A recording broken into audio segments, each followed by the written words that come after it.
Hello guys, Absolute Doors here coming at you with another One Piece video, and in today's One Piece video for you guys, I have a One Piece deck profile of my first place red yellow sabo deck profile. Now I absolutely love this leader.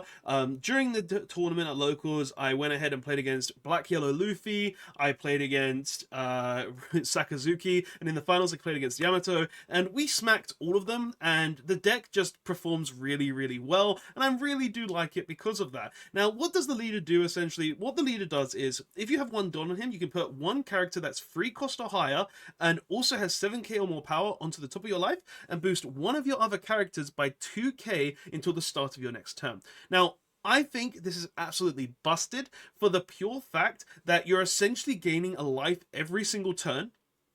You're boosting another character, and the characters you're going to be putting in life will have trigger. So essentially what this card says is, I'm always going to have triggers, you're constantly going to have to deal with my life, and I'm essentially going to have infinite life while building my board at the same time. So I've just been playing this leader. I'm really loving it. I feel like he's one of the best leaders to come out of ST13. Obviously black yellow Luffy is the best leader, but this deck is just really fun. It can abuse one of the best cards in the game in my opinion, which is Karasu, because he's a Revolutionary Army leader, and I love this deck. I think like it's really one of the best decks to come into the game, one of the best leaders to come into the game, and I really do love him. So guys, we're going to go ahead and get into a deck profile, show you guys my ratios, give you guys ideas of what I'm playing and basic reasoning behind them, and yeah, so let's go ahead and get into this. So starting off guys, I just want to say this is not a build that you need to have ST13 for. All you need to play this is the leader, and essentially you can play this with any other cards in the game that aren't in the deck. I'm not playing the Luffy's, I'm not playing the Sabos, I am playing the Rush Ace just because we don't have the Kid and Killer card yet, the Rush Killer Kid, because obviously it's an EBO1. But when it comes out, you're going to want to be playing that instead of the ace that I'm playing. So this deck is essentially, I'm going to kill you as quickly as possible. I'm going to have trigger every turn. I'm going to gain life every turn. So I just really like it, and we're not playing any of the ST13 cards. We're playing a revolutionary build. So let's go ahead and show you the revolution, guys. So starting off, we're playing the 4 Bello Betty. Obviously, because we're playing a revolutionary build, we want to be playing 4 of this. Look at the top 5 cards and add any revolutionary army type card to your hand. Very important that you play 4 of her, just because she's your turn 1 play. She searches your top 5 cards for like Karasu's or for the Emperor Ivankov. Like, she is just a very good card, and you want to be playing 4. Next, we're playing 2 Morley. Now, I'm playing some very strange ratios in this build because I've been like testing it, trying to figure out the ratios that I personally enjoy. And in this build, we're playing 2 Morley. I think this is a perfect ratio for the card. This card has trigger, trash 1 card, play this card from your hand.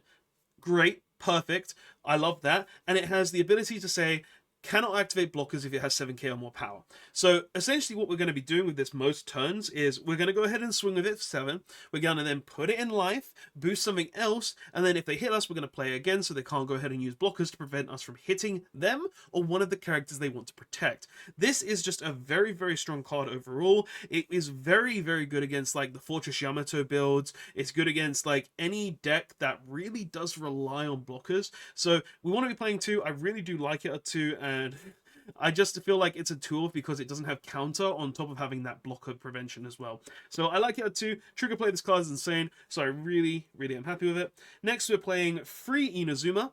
Now, Inazuma is one of those funny ones. I don't like it at 4 because I feel like 4 is too much of the card, but because it has Rush, we want to be playing it in the deck regardless, and it's a revolutionary army with Rush that we can search. So pretty much, we want to be playing 3 of this card just because if you've got a 7k character on the board, it has Rush. If you've decreased your opponent's leader by 1k with Karasu, you can go ahead and go for a straight free swing. And if not, you just got to go ahead and put 1 Don on it or boost it with the ability of your leader. So it's just a very good card overall. The main reason why we play it over something like Zoro and other things is because it has counter on top of being a revolutionary with Rush. So it's just like having the counter on it is always going to be better in my personal opinion. So we play 3 of it because it has counter. We want to see at times, we don't always want it because the majority of the time it does end up being a counter card, but when you need that rush to win the game, it really does come up and is very important. So we're playing 3 of it.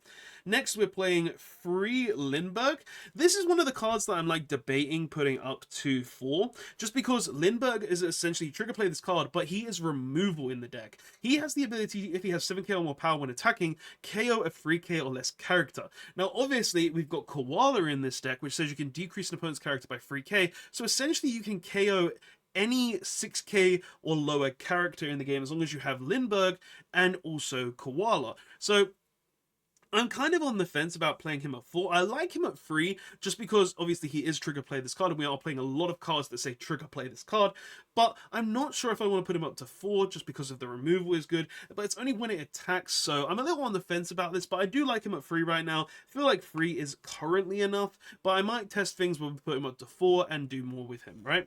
Especially when we get the killer/kid, when we can, you know, actually play this deck the way I want to play it overall. Next, for the best card in the deck, in my opinion, and the reason why I play this build, for Karasu.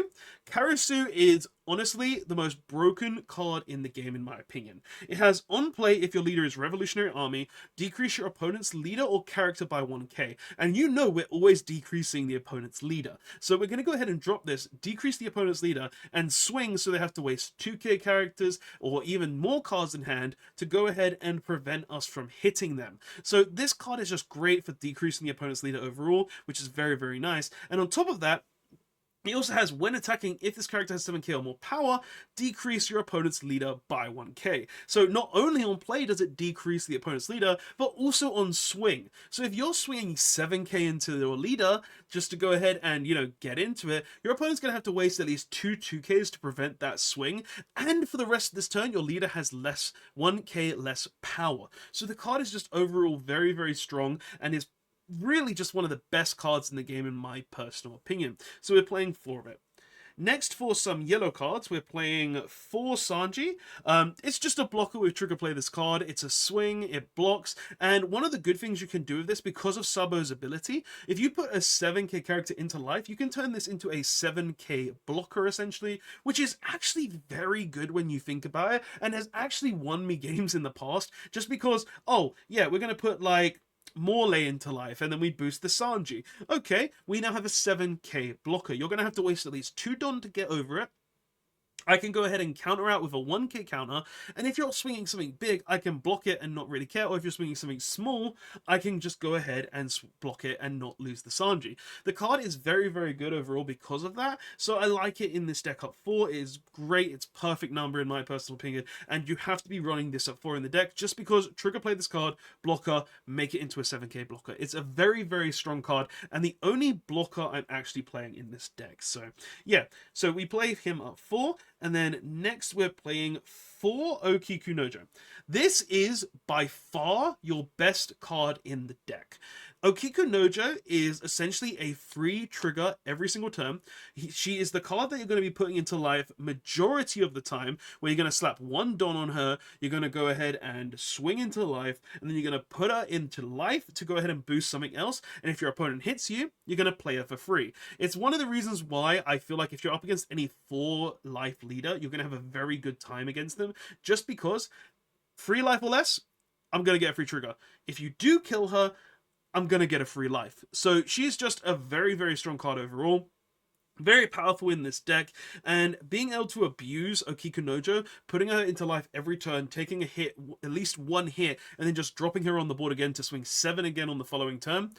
Great card, great utilization, and definitely one of the more powerful cards in this deck. And if they don't hit us, and we have another one of this in hand, I'm just going to straight drop it and then put it into life. So if you want to hit me twice, I'm going to get 2 Okikunojos onto the playing field. So yeah, she is just absolutely insane and really is one of the best yellow cards in this deck. So yeah, that's a lot of the cards. Let's move them to the side. Alright, so next, going on to some higher costing cards, we play 4 Emporio Vonkov. Emporio Vonkov is another card that came out in OPO6 that essentially says, on play, look at the top 3 cards of your deck and play 1 Revolutionary Armor type character with 5k or less power. He is very, very good. Like, being able to play a Karasu from the top of your deck, being able to play a Lindbergh from the top of your deck, being able to play Bello Betty to look at the top 5 to search another card, This card is absolutely insane. He's a 6k character as well, so just put 1 Don on him and then 1 Don on leader, put him in life, and then you get to play him again the next turn. Wouldn't really suggest doing that all the time because you do want to keep the advantage at times on your board, but when you need that life, you need that life, and he's a card that can go ahead and get you a character, build up your board advantage, and just ensure that you can go ahead and hit your opponent, right? So he's just a very, very good card, and playing characters for free, never going to be a bad thing, right? It's one of the reasons why we play quite a lot of Revolutionary Army cards. Okay, and next for a card that we actually only play because we don't have Killer and Kid, and I stated this earlier, 2 Ace. Pretty much, we don't have Killer and Kid yet, so this is one of the options you can play. You can either play this or you can play Zorro. I kind of realized at the end of the tournament Zorro is better if you don't have Killer and Kid, just because of it's a free cost. You can essentially make it a 7 cost for the same Don, and you don't really have to waste Don on it as well, and you don't have to have 2 life or less to be able to swing with Zorro. But I like Ace because, well, he's just a 7k, so I can keep him on the board, boost him up to a 9k for the following turn, and make it hard for them to kill it. So he does have his uses, but at the same time, I'm not sure if I would keep him in the deck, even if I was to go forward. Like, I do know there's the combo with, like, the little ace that some people play, where they play the ace, put him in life, play the little ace, play him back, and then swing again. But I would honestly, if I do choose to continue playing this going forward, I would play that combo. But this was just like, oh, I don't have Killer and Kid. I know that I need a rush character to replace him, so I chose Ace because he was quick and already in the structure decks. It was just the easier option, to be completely honest. But next, for the highest costing character card we're playing 2 Big Mom, Charlotte Linlin. Essentially, this card in my head is a no-brainer in this deck, because what this card does is, on play, your opponent either trashes a life or gives you a life. So no matter what, I'm gaining life off of you, because of most likely I'm going to put her in life, so if you hit me, I can play her again next turn. And if you don't have any life left, well, I'm just going to leave her on the board and then swing into you on the next turn to try and hit you for big damage. Like, there are times where you don't want to put her into life. Obviously, it depends on kind of like the board state you're in, but just being able to either gain an additional life, take a life from your opponent, like, there's really no downsides to Linlin when it really comes down to it, just because it's a character you can instantly put into life. It's a character that either grants you more life or takes away life from your opponent, and it's just a good card overall. Like, there's no bad things about Linlin at all, especially being that she is just the character that's free advantage on play, right? So yeah, but going into the 2k characters now that we play, starting off we play 4 Hiyori. Hiyori is basically just your, it can be your turn to play, or you just never end up playing her. She's a 2k counter at that point. Essentially what you're going to be doing with Hiyori is, if you do have, or are up against a 4 life leader, you're going to go ahead and play, put 2 Don on Sabo, swing into life. If they take the life, you drop the Hiyori, take a life, and then put an Okiku Nojo into your life. Essentially what she does is she guarantees that your next card will be a trigger. So if your opponent hits you, you're going to get some free advantage from there. Now, you can also go ahead and put other triggers into life, such as Sanji's, Lindbergh's, or Morley's, but 9 times out of 10, it's going to be the Okiku Nojo. But, like, Hiyori is just a 4 because of that, so she's very good. You play 4 of her for that reason. Next, we play 4 Koala.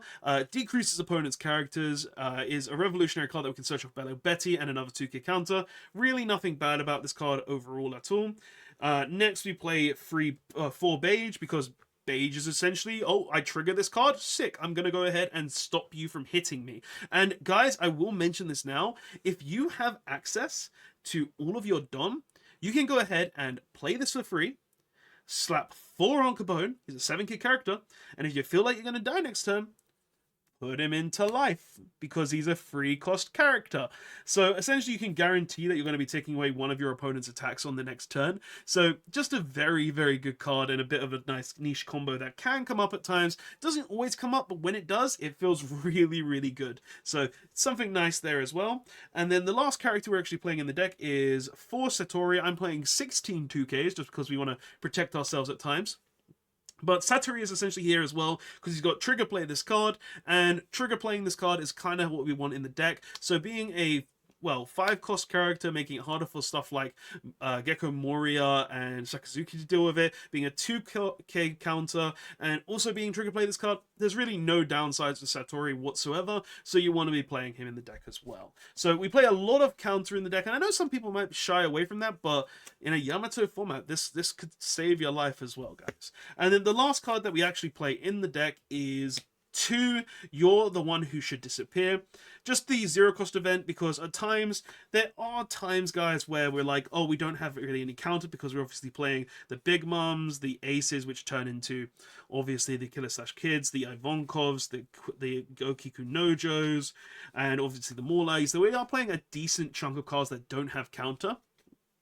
So I chose to play the 0-cost event just for that reason, and it also does have the additional benefit of if it is your last life, or you have Hiyori in hand, for instance, and you're on your last life, you can go ahead and put this into life and gain an additional life as well. So it does have that added benefit, but it's basically a 0-cost event that turns your no counters into free kick counters, which is very, very nice. So guys, that is the entire build. Honestly, I really do like this deck, and I'm testing it more and more to try and make it better. So I hope you do enjoy it. And yeah, as soon as we get EBO1, get the Killer/Kid, this deck's going to get even better, just because being able to swing into your opponent's life, make an instant 7k character, and put that into life again, so you can go ahead and swing with it again, really does make this deck even better. And as the game goes on, I feel like we're going to get more and more trigger play this cards to make this leader even better as well. So really, just a leader that I'm really happy that we have, really do enjoy, and really do think it's just an insanely good card to play. But anyway, guys, thank you so much for watching. Please don't forget to like, comment, and subscribe, and tell me your thoughts of the Sabo leader and the other leaders in ST13. What do you think of the Ace? What do you think of the Luffy?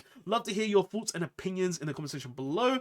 But guys, thanks so much for watching. I hope you did enjoy, and I hope I gave you some ideas for your Sabo lists. Anyway, catch you in the next one. Absolute Duelist, signing out. Later all.